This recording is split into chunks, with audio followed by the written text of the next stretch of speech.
क्या नाबालिग बच्चों का अगर बचपन में इंतकाल हो जाए तो वो जन्नत में खादिम होंगे? इसकी क्या हकीकत है?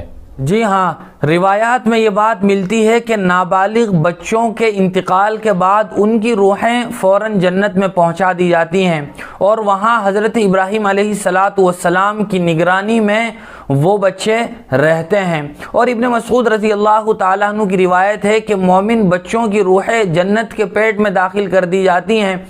वो परिंदों की शक्ल में जन्नत में जहाँ चाहते हैं उड़ते हैं। लिहाजा नाबालिग बच्चों का अगर इंतकाल हो जाए तो वो जन्नत में दाखिल हो जाते हैं।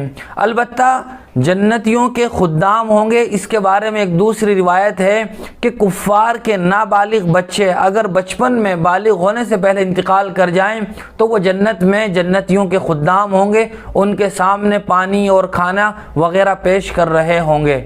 बहुत शुक्रिया मुफ्ती साहब आपका। इसी तरह की मज़ीद मसाइल की जानकारी के लिए आप हमारे दार अरक़म यूट्यूब चैनल को सब्सक्राइब करें, वीडियो की नोटिफिकेशन के लिए बेल आइकन को दबाएं, वीडियो को लाइक करें, सदक़ाए जारिया की नीयत से वीडियो को शेयर भी करें और इसी तरह अपने सवाल हम तक पहुँचाते रहें। जज़ाकल्लाह।